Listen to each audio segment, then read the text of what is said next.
mis amigas y amigos de las redes sociales? Pues continúo en este video la segunda parte de haciendo referencia al libro de los años 50, recopilación de varios de los artículos que escribió Oscar Pino Santos en la revista Carteles en la década del 50 del pasado siglo. Entonces, para entrar en detalle, la introducción, ya lo había dicho en la primera parte, en el video pasado, la introducción de este libro, escrita por el propio articulista Oscar Pino Santos, en una de las partes escogí, dice así: por cierto, que a veces uno escucha o lee en versiones que generalmente proceden del otro lado de la corriente del Golfo alguna nostálgica referencia a aquel periodo de medio siglo atrás. A él se alude cual si representara algo así como la edad de oro de la era republicana. A alguien le oí decir no hace mucho, los años 50. Por La Habana circulaban miles de Ford y Chevrolet. Funcionaba el Johnny Dream y la visitaban, entre otras refulgentes estrellas, Sarita Montiel, Nat King Cole y Josephine Baker. Voy a tener el buen gusto de no refutar tales remembranzas, en parte porque también son mías y no dejan de conmoverme cuando a mi descacharrado lada lo sobrepasa en la vía, raudo y aún cual nuevo, un Impala como el que yo tenía en el año 59. O si, por casualidad, transito hacia la cercanía de lo que fue, con aquella semioscuridad apenas desvaída por sus insinuantes luminiscencias interior, el Johnny Dream, pero tengo asimismo otros recuerdos. El de Sarita Montiel, cuya voz de mediocre cupletista apenas disimulaba aquella sufría y como de hielo belleza, me resulta evanescente. O el de Germán Pinelli quejándose de que al maravilloso Nat King Cole lo contrataron con $10,000 por cada actuación en Tropicana, mientras que a él, su presentador, solo le pagaban 25 pesos. Y aún me parece estar viendo a la egregia Josephine Baker sentada sobre una silla en medio de la calle M, esquina 23, en protesta contra la emisora de televisión que no le permitió entrar en el estudio, según se corrió entonces, por el color de su piel. Otra reacción tengo, sin embargo, ante exámenes recientes sobre otros aspectos, no ya tan superficiales, de la vida cubana de entonces. Me refiero a los que realizan centros de altos estudios, tanques pensantes y aún instituciones oficiales del gobierno norteamericano. En ello,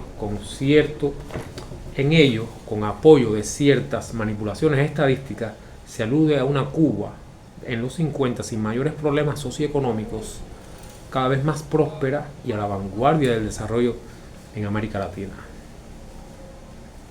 Era aquella Cuba de los 50, la Cuba que antecede, explica y desencadena los históricamente conmocionales cambios que tendrían lugar en las mismas postrimerías de la década y comienzo de la siguiente, Revolución Cubana.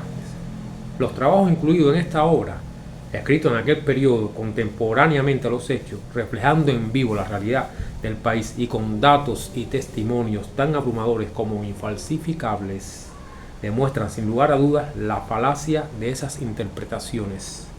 Aquella era, a decir verdad, la Cuba del capitalismo dependiente y subdesarrollado, con su secuela de deformaciones económicas, estructurales, desigualdad social, desempleo en gran escala, analfabetismo y pobreza allí y allá apabullantes, por no hablar de otros aspectos relacionados con su identidad como nación. Aquí, en estos artículos, no hallará la apología de procesos que entonces aún no habían tenido lugar y que ni siquiera se preveían. Se está refiriendo, por supuesto, a la Revolución Cubana. Más adelante, en esta extensa introducción, dice, estaba hablando de que hizo artículos una vez él y Raúl Corral, el fotógrafo, para hacer el reportaje sobre la vida de los pescadores.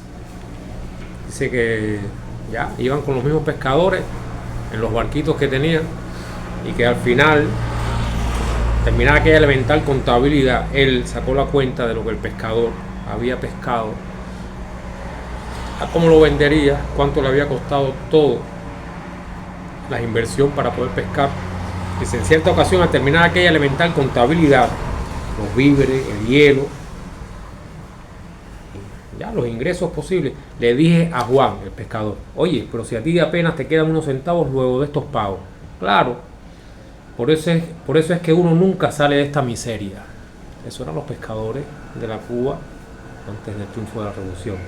Más, como dicen los propios economistas, mutatis mutandi, aquella era la misma situación que uno solía encontrar cuando, haciendo investigaciones culminantes en reportajes, lo hizo él, que nos llevaban a visitar los horribles barracones donde malvivían los cortadores de caña, los centrales azucareros orientales y camagüeyanos, los pobres bohíos de los colonos villareños y campesinos habaneros, los túneles a cientos de pies de profundidad donde, bajo amenazantes condiciones para la salud y aún la vida, trabajaban los obreros del manganeso en las minas orientales y los del cobre en las pinareñas. Párrafo aparte merecen aquellas andanzas por la Ciénaga de Zapata. Recorrió la Ciénaga de Zapata junto con Raúl Corral también, de una punta a la otra, ya refiriéndose a la Ciénaga de Zapata. En cierta ocasión la atravesamos de un extremo a otro caminando a pie sobre el diente del perro, atravesando el monte bajo y deteniéndonos solo en los cortes donde se elaboraba el carbón de que vivían sus habitantes. Más adelante dice, la vida paupérrima, aislada y al margen de los más elementales recursos de la civilización, comunicaciones, escuelas, servicios médicos, hacía de aquella región todo un símbolo de lo que a otra escala caracterizaba la vida social en otras de la Cuba de entonces. En los quizás más de 3.500 kilómetros cuadrados de la Ciénaga no había un hospital, ni una sola de las llamadas casas de socorro, ni siquiera un médico.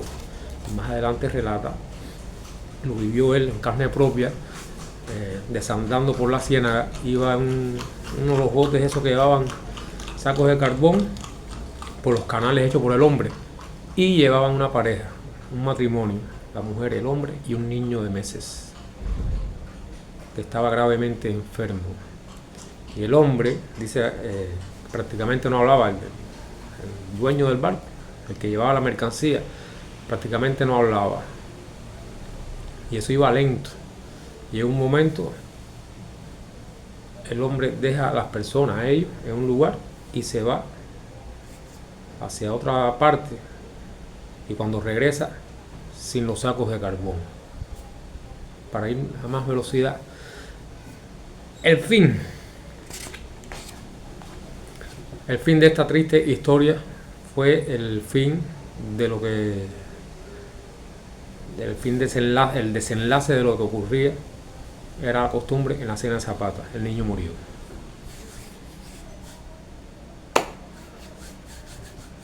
Era lo que existía, lo mismo en la Ciénaga de Zapata que en la Sierra Maestra, en los lugares más intrincados donde no había médicos, las personas morían. Bueno, esa es, como dice él, la Cuba que dicen que era la más próspera de América Latina. Toda una mentira. La aniquilación forestal en Pinar del Río. El hacha y el fuego arrasan los últimos montes que quedan en Cuba. Uno de sus artículos que viene en este libro, y donde se explica ese alto grado de deforestación llevado a cabo por las madereras en Cuba, que de manera incontrolable destruían los bosques, no sembraban, había contubernio con personas del gobierno, y eso era el acabose. Lo que es la Pinar del Río, lo que es ahora actualmente la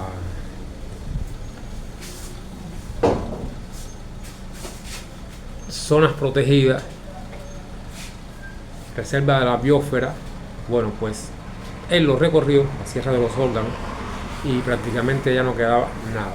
¿Qué es lo que hice? Porque a través de él, escribe, hemos de constatar precisamente cómo lo más bello y lo más valioso que tiene Cuba, las regiones naturales, están sufriendo un proceso de devastación superficial que amenaza con su propia existencia. Empresas expansionistas y hombres presionados por la necesidad o por un ávido afán de riquezas, hace algunos años comenzaron a la tarea de acabar con los montes que cubrían esas llanuras y montañas. La aniquilación forestal de Cuba, en una palabra, ha llegado a tal extremo de que hoy la nación se halla enfrentada al que es quizás el más grave y urgente problema económico de la historia. Fíjense que ya no se trata solamente de los problemas concretos de un país subdesarrollado de estructura colonial. Fijarse que ya no se trata solamente de los problemas de nuestra dependencia económica de un monocultivo hoy en crisis, hablando de la caña de azúcar. Fijarse que ya no se trata solamente de la vida de un pueblo hambreado en medio de la improductiva existencia de decenas de latifundios vírgenes. No, se trata de algo todavía más importante. Se trata de que nuestra Cuba verde, fértil y rica se está transformando en una Cuba desconocida, pálida, estéril y empobrecida. Una Cuba que no cuentan aquellos que añoran el regreso al sistema capitalista neocolonial y dependiente. En los montes de la Sierra del Rosario, en una parte aquí, hablando con las personas, se movían, con los campesinos, con los que vivían ahí. Dice, ¿acaso es posible que a estas alturas denudadas, limpias, cubiertas apenas por una raquítica vegetación de tipo arbustivo, hayan estado alguna vez tapizadas por las copas de millones y millones de árboles enormes? ¿Acaso es posible que la mano del hombre tenga tal poder destructor que en pocos años devaste así la forma de un paisaje 1000 veces secular? Y le pregunta a una persona, ¿y qué se hizo ese monte? ¿Qué se hicieron los árboles? Los árboles los acabaron. ¿Pero quiénes? Todos. Se tumbaba y se quemaba para sembrar, para hacer potreros. Fíjense en aquella loma. ¿Lo ve? Está peladita. Pues yo la vi llena de árboles. Luego los cortaron y a lo que quedó le prendieron fuego. Después sembraron hierba guinea para el ganado. En otros lugares se sembró café y en otros viandas. ¿Y qué árboles había en esos montes? Uf, de todos los árboles. Sobre todo mucho cedro, mucha caoba, mucho sabibú. Entonces, ¿sacarían buena plata vendiendo la madera? No. Plata, la madera no se vendía, se quemaba. La cantidad de palos buenos que se convirtieron en ceniza. Los árboles que se tumbaban no se podían sacar porque no había camino. Lo cierto es que aquello daba grima. Y eso era así. Dice, como hemos visto, ya al final del artículo, la devastación en la Sierra del Rosario ha sido casi absoluta. Lamentablemente no tenemos espacio para exponer el hecho de que esta destrucción ha sido aún mayor en la cordillera de los Órganos, la cual debe también ser desechada como posible reserva presente o futura de monte. Quede de todos modos establecido el hecho. Un artículo publicado el 16 de mayo del año 1954. Por suerte, triunfó la revolución y hoy la Sierra del Rosario reserva de la biosfera y se protege, por supuesto, con la revolución. Después van la aniquilación forestal de Oriente, arruinados 250 kilómetros de bosque en la Sierra Maestra, es otro de los artículos. Después fueron también la aniquilación forestal de las villas a Oriente, y el título que le ponen, el destino de Cuba convertirse en un desierto. Termina esta primera parte del libro con la Hacienda de Zapata, realidad y leyenda. Aquí, la vida nómada. A lo que ha dado lugar esa crisis del carbón es a una reducción aún mayor, lo había explicado antes, en el ya impresionantemente bajo nivel de vida de los obreros cienagueros que se ocupan de su función. La jornada de trabajo de esto además es brutal. Para ganar 2 pesos, un hachero tiene que levantarse con el sol y acostarse con él, de modo de poder cortar por lo menos 2 arrobas de caña de júcar. El júcaro es el árbol maraña de la ciénaga. A veces crecen acostados en el suelo, enredados en la maleza y entre ellos mismos. Dar el hachazo en el lugar preciso mientras se tiene el pantano subido hasta los mismos muslos es una labor que exige una habilidad y una resistencia física verdaderamente prodigiosa. El burreador no es más que un ser humano al que la miseria ha convertido en bestia de labor. Y el carbonero, propiamente dicho, que quema la leña en los hornos, tiene que construir gigantescos conos de leña que luego ha de cuidar como un hijo durante las 24 horas del día para que no se le vuele y se pierda en minutos la inversión y el trabajo de varias semanas de labor. Y todo esto por 2 o 3 pesos diarios, cuando más. Lo terrible en todos estos trabajos no es solo la labor sobrehumana, sino las condiciones de vida. El carbonero es un hombre que vive en las condiciones más primitivas. Todo lo que hay a su alrededor, desde el camastro para dormir hasta el jarro para beber, es algo que pertenece a una era muy anterior a la civilización. En resumen, pasan meses sin el menor contacto con el mundo exterior. 7 de febrero del año 54. La segunda parte sobre la Hacienda de Zapata, realidad y leyenda, lo que traje aquí, le pregunta a un, a un muchacho. Hace tiempo que vive aquí en la Hacienda. Hace tiempo que viven aquí. Uf, ¿quién se acuerda desde cuándo? Pero esto es muy aislado. Hace horas que estamos caminando y no hemos visto un solo bollo, un solo ser humano. ¿No salen nunca ustedes de este lugar? Nunca. Yo sí. La exclamación parte del niño de 14 años. Pero enseguida se calla y mira a la madre como pidiéndole permiso para hablar. Se llama Lorenzo. Bueno, sí. Yo había dicho que desde el principio era con el niño, lo primero fue con la mamá. Se llama Lorenzo y tiene un aspecto agradable, la piel extrañamente rosada para quien se pasa el día bajo el sol. Cuando se ríe surge una blanquísima hilera de dientes en su boca. Se expresa un tanto como avergonzado. ¿Y tú a dónde has salido? A Cienfuegos y fui al cine. Ya no me acuerdo de la película, pero no me gustó. ¿Y dónde más has estado? En la Zafra, en el Central Covadonga. Allá he trabajado. ¿Y a qué te dedicas en tiempo muerto? Hago sitio. Ahí cerca sembramos unas viandas para comer. ¿Sabes leer? ¿En qué escuela voy a aprender? Y tu padre fue a cortar caña. Antes hacíamos carbón, pero ya lo dejamos. Era la situación tan buena en aquella república neocolonial de bonanza económica de que buena parte de la población era analfabeta. Ya. La tercera parte sobre los artículos de Hacienda Zapata, realidad y leyenda. Dentro de unos meses, donde esta familia abandone el lugar, estos fuges quedarán por algún tiempo en pie, solitarios y nietos, como símbolo de una vida errática y salvaje. Hablando de una familia de carboneros y sobre todo aislada. Nosotros hemos visto muchos lugares terribles en la ciudad, lugares donde el hambre oprime, anonada y mata, pero en la Hacienda Zapata hay más. En la ciénaga hay hambre y encima de ello soledad. Y si mala, muy mala es la miseria en medio de la convivencia humana, 1000 veces más terrible y desesperante es cuando se desarrolla en medio del aislamiento. Y así es. Bueno, ya para terminar esta parte, continuaré en otro video refiriéndome al libro, leyendo algunas partes, datos interesantes. Chao.